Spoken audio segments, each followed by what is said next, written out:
Shalom Elohim, haleluya, puji nama Tuhan. Semangat pagi Bapak Ibu Saudara yang dikasihi Tuhan kita, Yesus Kristus. Jumpa lagi bersama saya Pendeta Samuel Mawuntu dalam Renungan Pagi ke 2156 hari. Renungan Pagi ini mengudara. Puji Tuhan. Bapak Ibu Saudara yang dikasihi Tuhan, sebelum kita membaca, mendengarkan, dan merenungkan firman Tuhan hari ini, mari kita berdoa. Minta pimpinan Roh Kudus. Kita berdoa.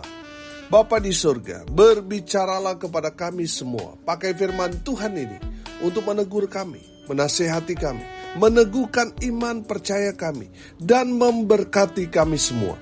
Di dalam nama Tuhan Yesus yang adalah firman Allah yang hidup, kami berdoa.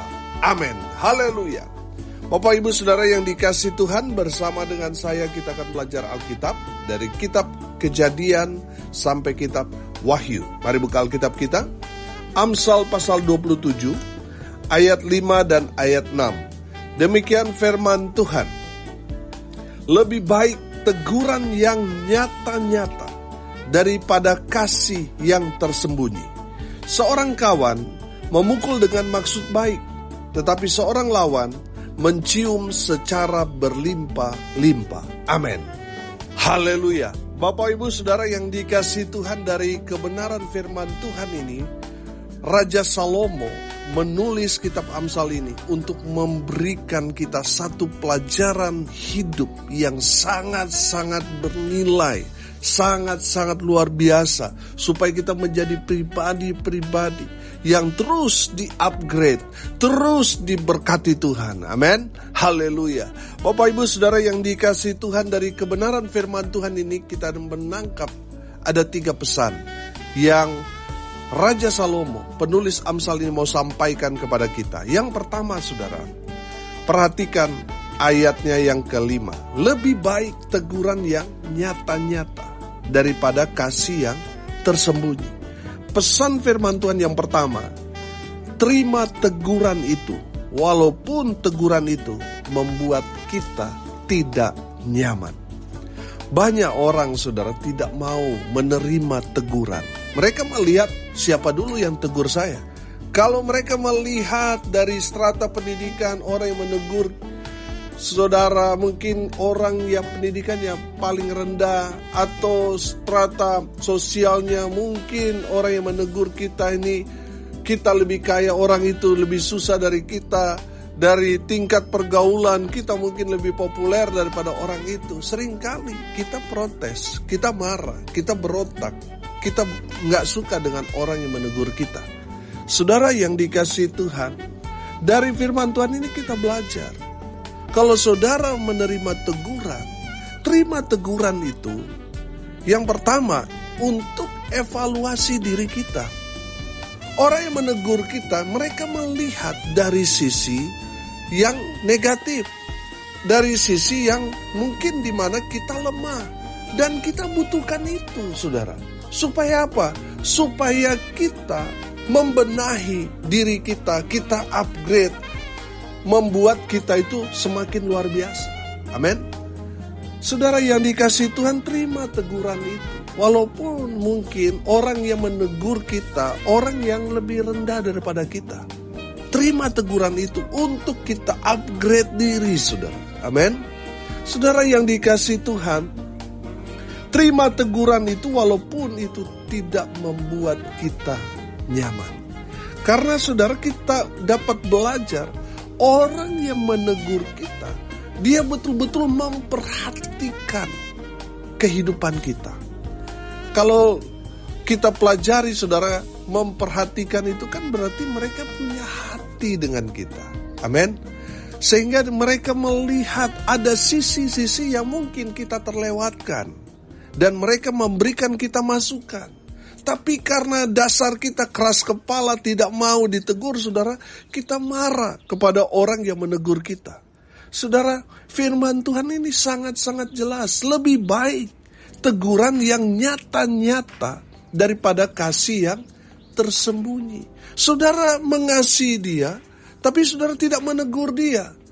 Padahal teman saudara sudah berjalan di jalan yang salah. Sudah berjalan di jalan yang menuju jurang. Tapi saudara, biarkan saja dia. Kasihan dia. Tapi saudara tidak mau menegur dia. Saudara yang dikasihi Tuhan, saya mau bilang, saudara orang jahat.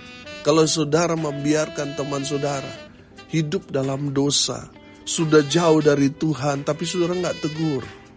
Saudara, firman Tuhan ini jelas sekali. Lebih baik teguran yang nyata-nyata daripada kasih yang tersembunyi. Mungkin di saat saudara menegur saudara atau teman saudara, konsekuensinya saudara dibenci, saudara diperlakukan dengan tidak baik. Saudara, firman Tuhan ini mau mengajarkan kepada kita, lebih baik teguran yang nyata-nyata daripada kasih yang tersembunyi. Saudara mengasihi dia tapi saudara tidak menegur, itu nol saudara, nol besar nilainya di hadapan Tuhan. Tuhan mau kita menegur orang yang mungkin sudah melenceng dalam kehidupannya. Tuhan mau saudara menegur dia. Amin. Daripada saudara rasa kasihan dalam diri saudara, saudara nggak bertindak. Saudara, siapa tahu dengan teguran itu, orang yang menerima teguran itu dia sadar diri, dia benahi diri, dia evaluasi diri, dia upgrade diri, sehingga kehidupannya semakin lebih baik. Saudara, mari kita mau jadi teman yang baik. Amin. Kita menegur teman kita karena kita peduli dengan dia. Amin. Jangan sampai saudara kita menjadi teman yang jahat.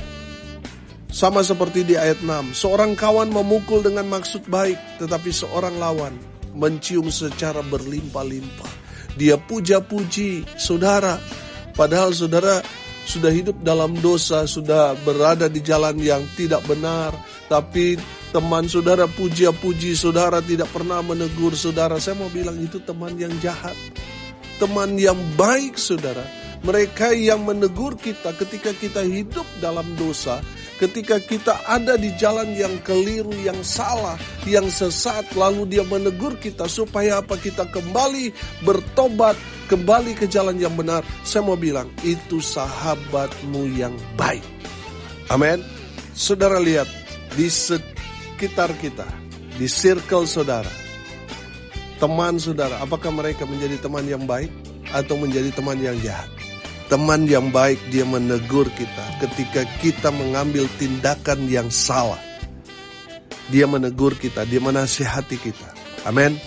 Tapi kalau ada di circle kita, mereka yes man, iya aja, padahal kita sudah salah jalan. Saya mau bilang, walaupun mereka setiap hari tertawa, makan, minum, tidur dengan kita, tapi saya mau bilang mereka temanmu yang jahat. Hindari orang-orang seperti itu. Hindari orang-orang yang ada di circle saudara seperti itu, yang tidak mau menegur saudara ketika saudara ada di jalan yang salah. Mereka temanmu yang jahat, yang membawa saudara kepada jurang maut. Saudara yang dikasihi Tuhan, kalau saudara ada di dalam komunitas di mana ada temanmu jauh dari Tuhan, tegur mereka. Tegur mereka, walaupun mungkin di saat sudah menegur, mereka marah dengan saudara, tapi setidaknya saudara sudah menjadi sahabat yang baik buat dia.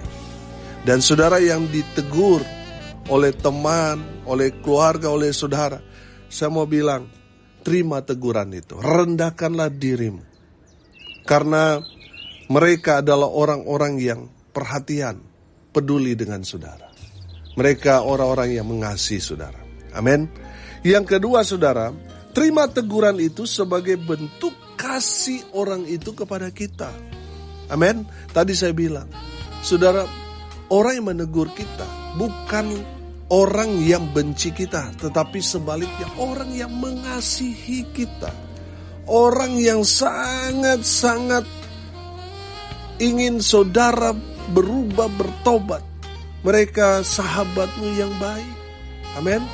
Jadi saudara yang dikasihi Tuhan, pastikan saudara punya teman, punya sahabat yang selalu menegur saudara kalau saudara ada di jalan yang salah. Orang-orang seperti itu, orang yang sungguh sahabatmu yang baik? Pertanyaannya, ada nggak di komunitas saudara, di pergaulan, di circle saudara, orang-orang seperti ini yang suka menegur saudara? Ketika saudara hidup dalam dosa, ada yang mengingatkan supaya saudara bertobat, supaya saudara cari Tuhan. Pertanyaannya, ada nggak orang-orang seperti itu di sekitar saudara?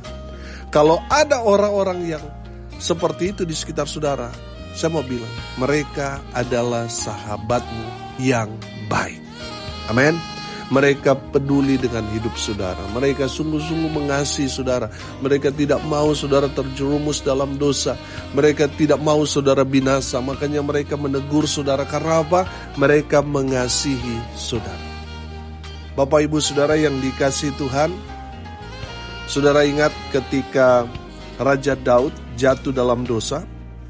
Dia mengambil istri orang. Dia punya rencana untuk membunuh suami dari Batseba, Uria, dengan sadis untuk dapat merebut Batseba. Itu kan rencana yang sangat jahat. Raja Daud pikir dia aman. Saudara, datanglah Nabi Nathan untuk menegur Raja Daud dengan memakai ilustrasi tentang orang kaya dan orang miskin. Raja Daud terkesima ketika mendengar ilustrasi itu. Dan di ending ilustrasi itu, di mana orang kaya yang punya banyak kambing domba tidak mau mengambil satu kambing domba untuk menjamu saudara-saudara atau temannya. Malah dia mengambil satu domba yang dimiliki oleh orang miskin yang dipelihara seperti anak gadisnya. Dipelihara dari kecil. Dia ambil, dia rebut, dan dia sajikan kepada teman-temannya. Sementara orang miskin ini menangis. Saudara yang dikasihi Tuhan, Raja Daud ketika dia mendengar ilustrasi itu menjadi marah dan dia berkata, tangkap orang kaya itu dan dia harus dihukum mati. Saudara, apa kata Nabi Nathan kepada Daud? Kamulah orang itu. Saudara yang dikasihi Tuhan, ketika Raja Daud ditegur oleh Nabi Nathan, dia kemudian menyesali semua perbuatannya, dia bertobat, saudara. Amin. Bapak ibu saudara yang dikasihi Tuhan, Nabi Nathan datang untuk menegur Raja Daud bukan karena Nabi Nathan menginginkan kematian Raja Daud. Satu kerinduan Nabi Nathan, supaya apa? Supaya Raja Daud bertobat. Bapak ibu saudara yang dikasihi Tuhan, saya melihat di sini bahwa Nabi Nathan mengasihi Daud. Makanya dia datang menegur Raja Daud. Bapak ibu saudara dengar ini baik-baik. Kalau ada yang menegur saudara karena saudara sudah hidup dalam dosa, saya mau bilang itu tandanya orang itu benar-benar mengasihi saudara, yang menginginkan saudara supaya bertobat kembali ke jalan Tuhan, dan saudara akan dipulihkan, diberkati Tuhan. Di saat saudara merespon teguran itu dengan bertobat, saudara akan dipulihkan. Amin. Bapak ibu saudara yang dikasihi Tuhan, kita belajar dari firman Tuhan ini. Terima teguran itu sebagai bentuk kasih orang kepada kita.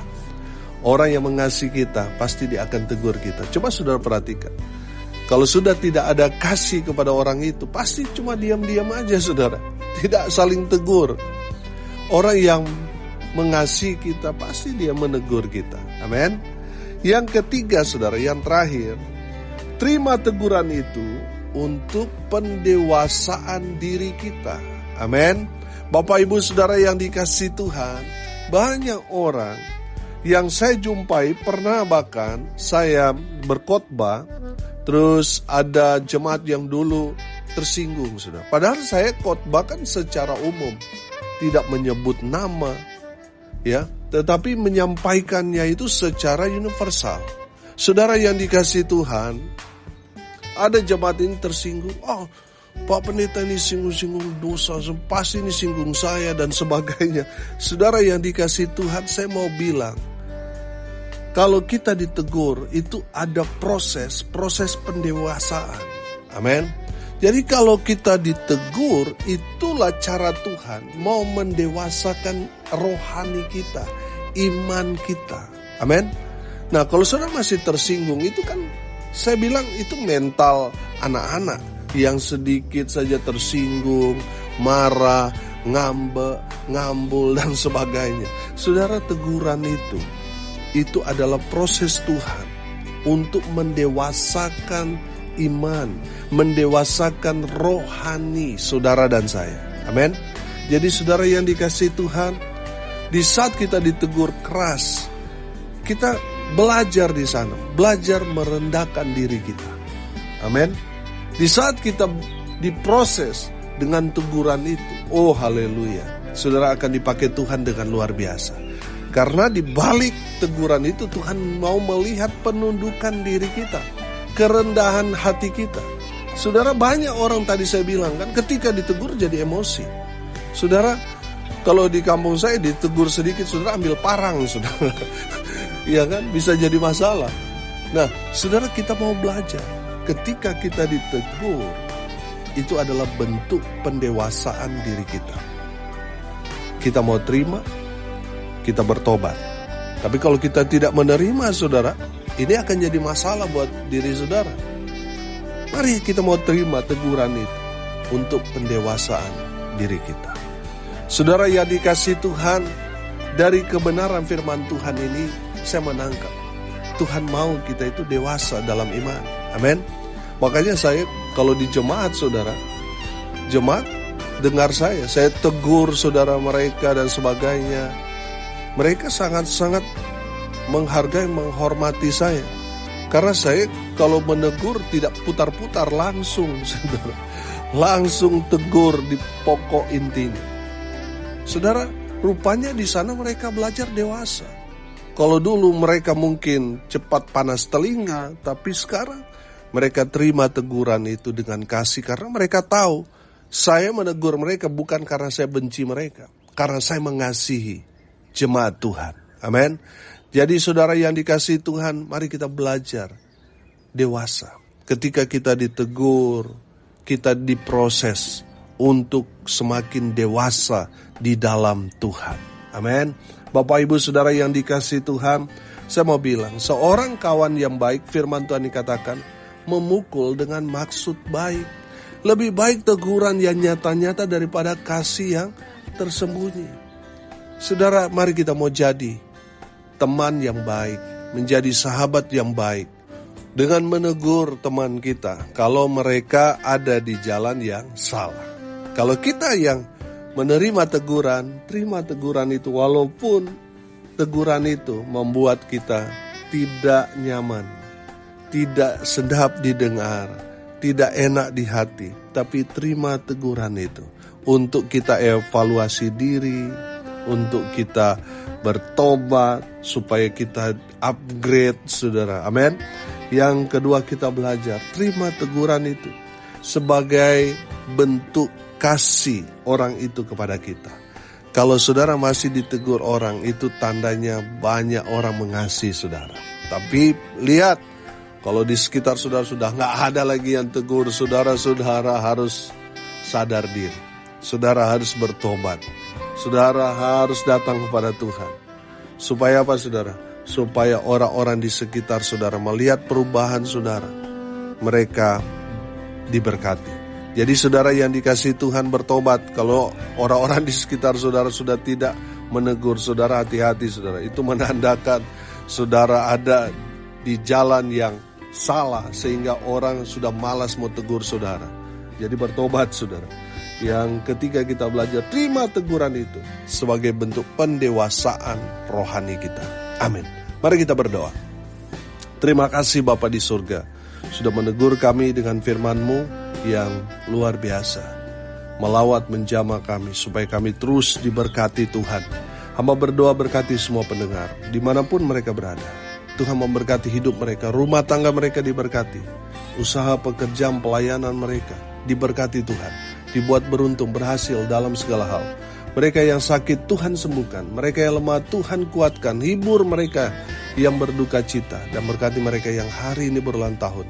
Tuhan Yesus memberkati. Hamba berdoa biarlah berkat Tuhan dari surga turun memenuhi semua pendengar. Bapak Ibu Saudara yang dikasihi Tuhan, arahkanlah hatimu kepada Tuhan dan terimalah berkat dari Tuhan Yesus.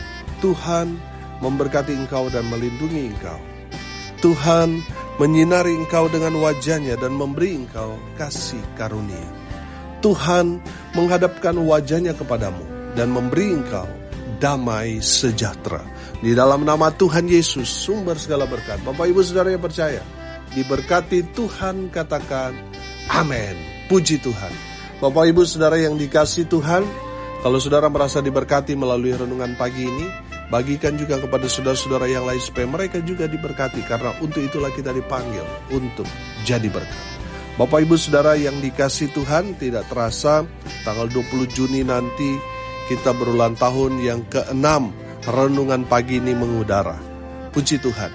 Bapak Ibu Saudara, kita akan mengadakan untuk berbagi sembako di panti-panti asuhan, panti-panti jompo. Bapak Ibu Saudara yang mau berpartisipasi, mari menabur bersama dengan pelayanan ini dalam ungkapan syukur hari ulang tahun renungan pagi ini ke-6, dan kita akan juga buat KKR, saudara.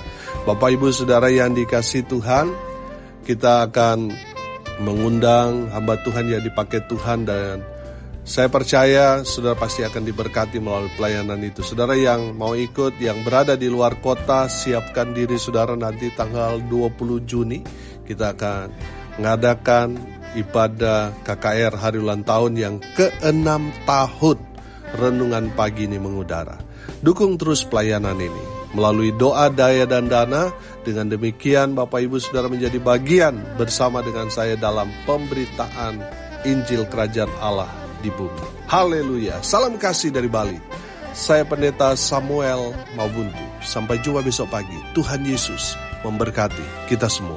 Haleluya.